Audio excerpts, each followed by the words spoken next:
Estamos começando pela TV Novo Tempo mais um programa Evidências, sempre em busca de fatos que comprovem a veracidade histórica da Bíblia Sagrada.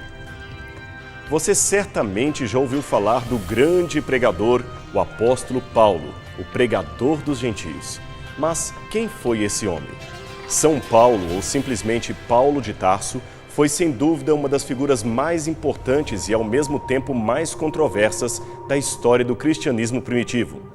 Mas o valor de sua teologia para a fé cristã é incalculável. Praticamente 50% de todo o Novo Testamento vem diretamente de sua autoria. Conceitos chaves como o significado expiatório da morte de Jesus Cristo, a divindade messiânica de Jesus de Nazaré, a salvação pela graça mediante a fé, etc., tudo isto e muito mais são valores de fé que hoje temos graças ao trabalho incansável desse soldado de Jesus. Mas, antes de entrar nesses conceitos teológicos, precisamos conhecer um pouco mais a vida deste homem, desde os seus primeiros anos até o seu martírio por amor à fé cristã. Infelizmente, são poucas as informações extra-bíblicas ou mesmo as bíblicas para um quadro mais completo de sua biografia, fora as informações apócrifas cujo conteúdo fica difícil de ser avaliado. Uma dessas informações, para muitos lendária, para outros nem tanto, vem de um documento do segundo século da era cristã chamado Atos de Paulo e Tecla. Descoberto numa versão copta tardia, o texto traz o que seria a influência espiritual e doutrinária de Paulo sobre a vida de uma jovem da nobreza chamada Tecla. Outras cópias do mesmo texto também foram encontradas escritas em armênio, siríaco, latim, etíope e até grego, o que mostra que era um livro bem difundido, especialmente entre os cristãos orientais. Um afresco recentemente descoberto em Éfeso e datado do IV século depois de Cristo mostra Paulo e Tecla em atitude de estudo e oração. Esta é uma das mais antigas representações pintadas do apóstolo. Além do afresco mostrado, temos ainda outra referência descritiva no próprio texto de Atos de Paulo e Tecla que acabamos de mencionar. Em determinada parte da narrativa, Onesíforo, em caso de quem Paulo dá os seus ensinamentos, é mencionado citando a descrição física do apóstolo de acordo com o que ele ouvira de Tito. Paulo era um homem de pequena estatura, parcialmente calvo, pernas arqueadas, de compleição robusta, olhos próximos um ao outro e nariz um tanto curvo. A versão armênia do mesmo texto acrescenta que Paulo tinha ainda olhos azuis. Bem, de fato, o próprio Paulo menciona o comentário de muitos de que ele era um homem forte e duro nas cartas, mas sem autoridade aparente quando apresentado pessoalmente perante as igrejas. Isto está em 2 Coríntios, capítulo 10, verso 10. Por outro lado, esta referência à calvície e o detalhe dos olhos próximos um ao outro e o nariz curvo também aparece numa descrição que Suetônio faz não de Paulo, mas de Augusto César, e ali o tom parece ser bem elogioso. Logo, ficamos na dúvida se o texto apócrifo de Atos de Paulo está falando de um defeito ou de uma virtude, se está falando de algo real ou algo apenas simbólico. Aliás, o próprio texto termina dizendo que Paulo tinha a aparência de um anjo. De qualquer forma, como dissemos anteriormente, esta descrição física do apóstolo é especulativa e provavelmente romanceada, mesmo considerando que os primeiros desenhos de Paulo feitos nas catacumbas de Roma tenham de fato seguido esta descrição. Menos especulativo, no entanto, é a declaração que temos do seu caráter e o seu amor pelo Evangelho de Jesus Cristo. De acordo com o livro de Atos, Paulo nasceu na cidade de Tarso, localizada na região histórica da Cilícia, que hoje pertence à província de Mersim, território turco, às margens do mar Mediterrâneo. A moderna cidade de Tarso, com seus 2 milhões de habitantes, cobre a maior parte das antigas ruínas, de modo que quase nada se dá para ver da cidade que Paulo havia conhecido. Esse tipo de problema, como soterramentos centenários ou milenares, é comum com a arqueologia e ela tem às vezes que lidar com esse entrave na hora de realizar as suas escavações. Só para você ter uma noção, calcula-se que as ruas pelas quais Paulo andou estejam hoje 6 metros abaixo da calçada por onde essas pessoas estão passando. É a lei da estratigrafia somada à lei do progresso que não pode ser interrompido. Por isso, apenas um ou outro monumento dos antigos tempos greco-romanos ainda permanece de pé, podendo ser visível e fotografado por turistas do mundo inteiro. Este arco é uma das antigas ruínas que demarca o local do primeiro encontro entre Cleópatra e Marco Antônio, ocorrido no ano 41 a.C. Os turistas também são levados a este poço, chamado Poço de São Paulo, e às escavações desta antiga casa sob o vidro, que os guias juram ter pertencido à família do apóstolo. Mas isto, é claro, baseado apenas na piedade popular e não com qualquer respaldo da arqueologia.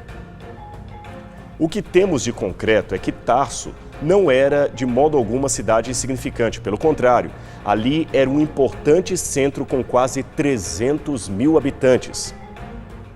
Não somente Paulo, em Atos, capítulo 21, verso 39, referiu-se à grandeza dessa cidade, como também o geógrafo Estrabo fez um importante testemunho a respeito da sua grande equivalência política e econômica para a região. Ali havia um grande centro de cultura filosófica contendo escolas de retórica, literatura e hermenêutica.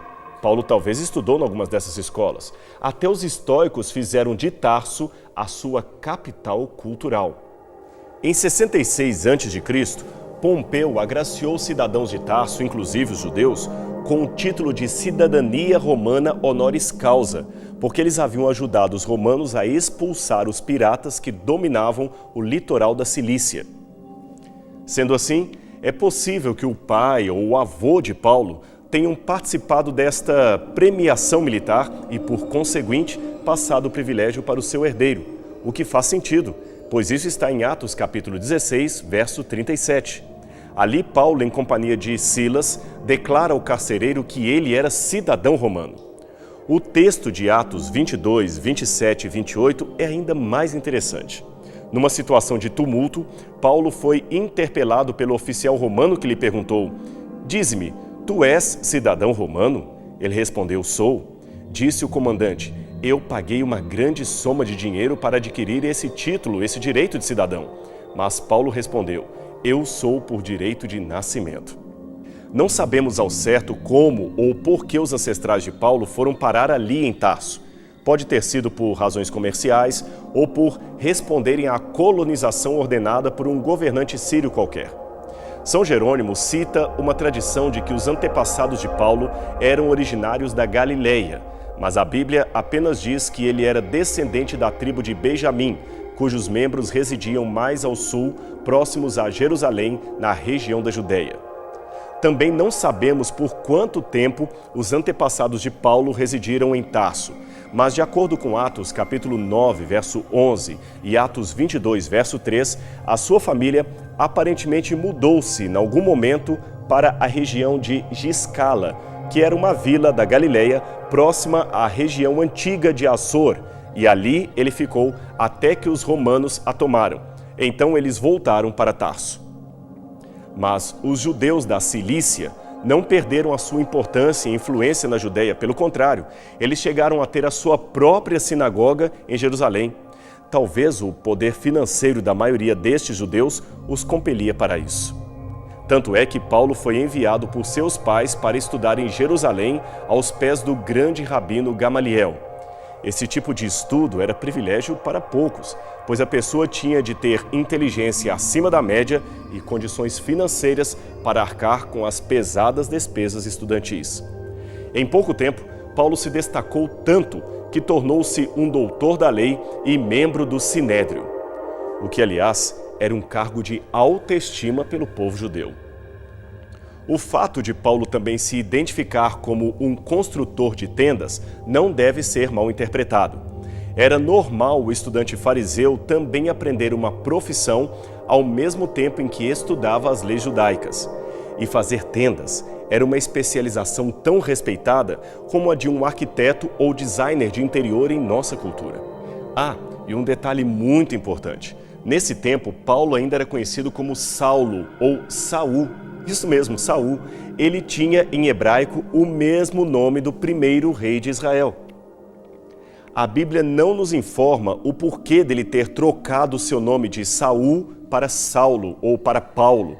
Talvez tenha sido uma troca apenas aparente ou por uma situação comum naqueles tempos. Afinal, a única coisa que a Bíblia diz é o seguinte: todavia Saulo, também chamado Paulo, Atos 13, verso 9. Aqui, esta passagem afirma que o apóstolo é chamado de Saulo e, a partir de então, a narrativa de Lucas passa a tratá-lo como Paulo. Mas não há um claro indício do porquê da mudança, apenas a de uma possessão de dois nomes. Parece ser também o caso de Silas, companheiro de viagem de Paulo, que era chamado às vezes de Silas, mas também de Silvano, conforme lemos em 2 Coríntios capítulo 1, verso 19, 1 Tessalonicenses 1, verso 1 e Atos 15, 22 a 40. Saulo, portanto, era a tradução grega do seu nome hebraico e Paulo era o seu nome em latim. Aliás, uma situação análoga a João Marcos, o seu outro companheiro de viagem, de acordo com Atos capítulo 12, versos 12 a 25. João era um nome hebraico e Marcos um nome latino. Por outro lado, porém, não podemos descartar por completo a hipótese de uma mudança deliberada do nome. Realmente esta possibilidade existe. E se assim for, qual seria a razão para a troca? Bem, uma das possibilidades é que quando ele passou a pregar para o mundo helenizado, teve um problema porque a versão grega para Saulo ou Saul seria Saulos. E esta tinha uma conotação pejorativa que ele tentava evitar. Esta é uma possibilidade, é claro. A outra é que ele escolhera o nome Paulo para representar a sua nova condição espiritual, pois no Oriente Médio, mudar de nome significa mudar de vida. E é interessante que o nome Paulo vem do latim Paulus, que significa pouco ou pequeno. Seria esta uma referência à sua estatura ou à sua nova condição de humildade espiritual? É difícil saber. O fato é que Paulo, então Saulo, era muito zeloso com o judaísmo que professava. Um dia, ele se viu confrontado com a pregação de um outro judeu helenista que aparentemente pregava contra o templo, contra Jerusalém. O seu nome era Estevão. Numa manobra ilegal, os judeus resolveram apedrejar o compatriota, mesmo sem qualquer permissão por parte de Roma. E Saulo, é claro, consentia com tudo aquilo. Saulo, por sua vez, foi mais além. Ele percebeu rapidamente de onde vinha aquela heresia daquele judeu helenista. Ele era influenciado pela seita de outro judeu perigoso chamado Jesus de Nazaré. E muitos acreditavam que esse Jesus era o Messias. Essa gente, pensou Paulo, deveria ser interrompida, eliminada. Eles eram perigosos. Ele então pediu aos líderes judeus que lhes dessem carta de recomendação para que ele pudesse ir de sinagoga em sinagoga, munido de uma pequena milícia, para prender esses seguidores de Jesus e, quem sabe, se preciso fosse, apedrejá-los como fizeram com Estevão. Esse ato provavelmente era ilegal, pois os judeus não tinham direito de sentenciar alguém à morte. Só Roma podia fazer isto. Lembre-se que no caso de Jesus, por exemplo, eles tiveram de levar a questão para Pilatos, pois só ele poderia condenar Jesus à morte. Já no caso da mulher adúltera, o que eles queriam era colocar Jesus numa armadilha. Afinal de contas, se o mestre mandasse apedrejar a mulher, estaria infringindo uma lei romana. Se a poupasse, estaria infringindo uma lei mosaica. Saulo possivelmente tinha algum tipo de treinamento militar. Dizemos isto pelo modo familiar como ele escreverá a respeito de armas, armadura e a linguagem de guerra que ele usará em muitas de suas cartas. Fora, é claro, o fato de que os originários da Cilícia geralmente participavam de milícias romanas. Ele então tomou um punhado de soldados, certamente os guardas do templo, e saiu a perseguir e prender cristãos, que nesta época ainda não eram cristãos no sentido moderno da palavra, mas judeus que haviam aceito a Jesus de Nazaré como o prometido Messias. Essa gente ainda frequentava livremente as sinagogas todos os sábados e eram, no entender de Paulo, a grande ameaça ao judaísmo tradicional. Ele então resolveu iniciar a sua perseguição pela cidade de Damasco, que ficava a cerca de 240 quilômetros distante de Jerusalém. Conforme diz a Bíblia, ele estava provido de credenciais que lhe dariam autoridade para, encontrando os que eram do caminho, assim homens como mulheres, os levasse presos para Jerusalém. Atos 9, verso 2. O caminho, apenas para que você saiba, era o apelido inicial que foi dado aos seguidores de Jesus de Nazaré. Nesse tempo não havia ainda aquela organização que hoje chamamos de cristianismo. Mas por que Paulo começou a sua perseguição em Damasco? Frank Arrington, especialista em Novo Testamento, nos dá a resposta. Damasco representava muito mais para Saulo, o rígido fariseu, que outra parada em sua campanha de repreensão. Era o ponto central da vasta cadeia comercial, com extenso comércio de linhas de caravana, alcançando do norte da Síria, Mesopotâmia, Anatólia, Pérsia e Arábia. Se o novo caminho do cristianismo florescesse em Damasco, logo chegaria a todos estes lugares. Do ponto de vista do Sinédrio e de Saulo, o grande perseguidor, o cristianismo tinha de ser detido em Damasco. Mas foi justamente na estrada de Damasco, a caminho da cidade, que a situação se inverteu de um modo que ninguém poderia imaginar. Um forte clarão cegou o perseguidor e ele caiu desnorteado no chão, não enxergando mais nada, mas ouviu uma grande voz que lhe dizia: Saulo, Saulo, por que me persegues? Atos 9, verso 4. Interessante que a voz não disse a Paulo, a Saulo: Saulo, por que persegues o meu povo? Ou por que persegues os cristãos? O pronome pessoal é muito claro. A voz dizia: por que me persegues? Aqui temos uma forte lição de eclesiologia. O que se faz ao povo de Deus, se faz ao próprio Deus. A visão da estrada de Damasco foi tão fortemente ilustrada nesse Caravaggio pintado por Luca Giordano, que mostra a grande descoberta de Paulo. Ali ele percebeu finalmente que Jesus de Nazaré estava vivo e era de fato o Messias prometido dos judeus. Logo, ao perseguir os seus discípulos, ele estava declarando guerra ao Messias e, por consequência, se tornando inimigo do próprio Deus de Israel, pois Jesus era o glorificado Filho de Deus. Foi exatamente esta uma das últimas verdades proferidas por Estevão, quando viu a glória de Cristo. Eis que vejo os céus abertos, declarou ele, e o Filho do Homem, que está em pé à mão direita de Deus. Atos 7, verso 56. A revelação na estrada de Damasco era arrasadora, pois ela jogava por terra todas as convicções de Saulo acerca de quem ele era e de quem era Jesus. Este reconhecimento imediatamente o levou a se colocar à disposição daquele com quem ele falara. Assim diz a Bíblia em Atos, capítulo 9, verso 6. E ele, tremendo e atônito, disse: Senhor, que queres que faça? Assim pode-se dizer que, da mesma maneira que Paulo, como fariseu, se dispusera a zelar pelo nome com que Deus se revelara a Moisés, agora se dispunha a zelar pelo nome de Jesus, ainda que lhe fosse necessário sofrer por causa disto, o que de fato aconteceria, conforme lhe foi revelado mais adiante por Ananias, o servo a quem Deus enviara ao seu encontro. Como tudo aconteceu próximo à entrada da cidade, Saulo continuou seu percurso até Damasco, mas por 3 dias não pôde enxergar nada, nem tinha condições para comer ou beber. Foi aí então que Ananias apareceu oferecendo ajuda e restaurando a sua visão. Ananias era um outro convertido a Jesus e terminou se tornando seu tutor espiritual e seu amigo. Foi Ananias também que o batizou na sua nova fé cristã. Ele não teve receio em acreditar que a conversão de Saulo era genuína. Mas e o restante da igreja? Infelizmente, não foi tão hospitaleira a recepção de Paulo como pensávamos que haveria de ser.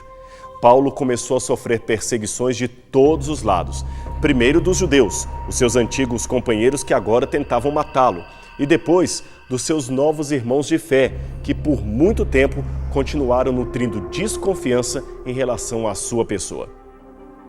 A conversão de Paulo aparece em 3 narrativas, 2 escritas por Lucas no livro de Atos e uma terceira escrita pelo próprio Paulo no livro de Gálatas.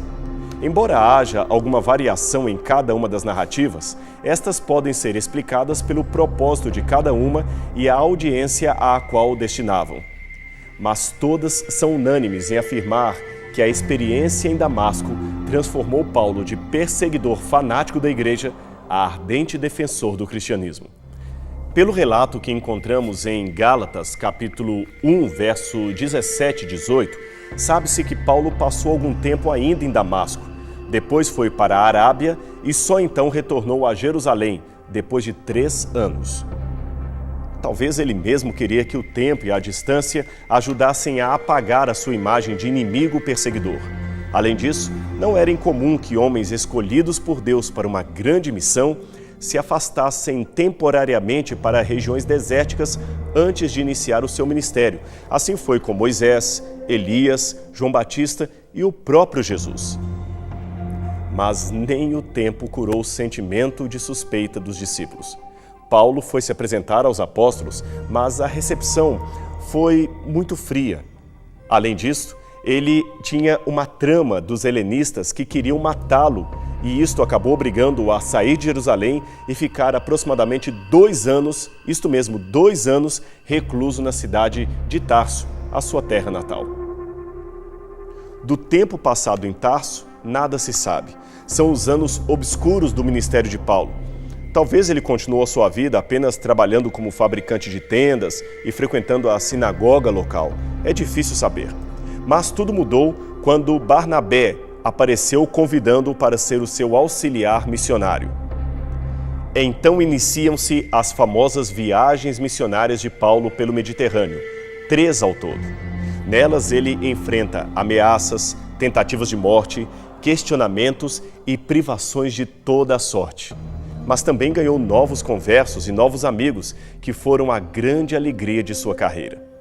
O fato dele pregar para os gentios trouxe grandes controvérsias com os apóstolos. Ele teve então de ir a Jerusalém para dar explicações. Aliás, a polêmica foi tal que convocaram um concílio apenas para resolver o problema de Paulo pregando para os gentios. Houve momentos em que ele sentiu-se desanimado, cansado. Muitos na igreja não o aceitavam. Ele mesmo havia discutido com Pedro e desentendido com Barnabé e João Marcos. Na hora do aperto, muitos de seus companheiros o haviam abandonado, e a ameaça de falsos mestres era uma constante nas igrejas que ele havia fundado. Paulo finalmente tinha uma ideia que não o deixava tranquilo. Ele tinha de ir a Roma, ele tinha que levar o evangelho à capital, nem que fosse a última coisa que fizesse. E o seu objetivo último era mais do que Roma, ele queria testemunhar perante César. De um modo muito estranho, a providência tornou isto possível. Em Jerusalém, Paulo foi preso e, a fim de salvar a sua vida, foi enviado ao procurador de Roma em Cesareia. Lá, em Cesareia, ele foi julgado perante Félix, o procurador romano. Félix manteve Paulo em prisão domiciliar por 2 anos. Depois de alguns episódios, ele segue para Roma, onde finalmente foi julgado perante Nero e condenado à morte. Segundo a tradição, ele foi degolado por ordem direta do imperador. Mas um pouco antes de morrer, ele havia escrito: "Combati o bom combate, completei a carreira, guardei a fé. Já agora a coroa da justiça me está guardada, a qual o Senhor, reto juiz, me dará naquele dia, e não somente a mim, mas também a todos os quantos amam a sua vinda." 2 Timóteo 4, versos 7 a 8. Que fé! Que mudança o encontro com Cristo no caminho de Damasco operou na vida daquele antigo perseguidor da igreja. Alguns podem até chamar isto de loucura. Eu prefiro chamar de conversão. E quer saber o desejo real de todos nós da equipe do programa Evidências? Que você que nos assiste e todos nós que fazemos parte deste programa possamos experimentar todos os dias um encontro com Cristo semelhante àquele experimentado por Paulo.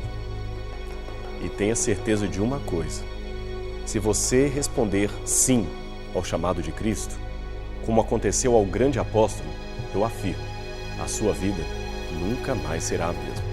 Melhorará e você terá a esperança da vida eterna. Pense nisto e a gente se encontra aqui novamente semana que vem no seu programa Evidências.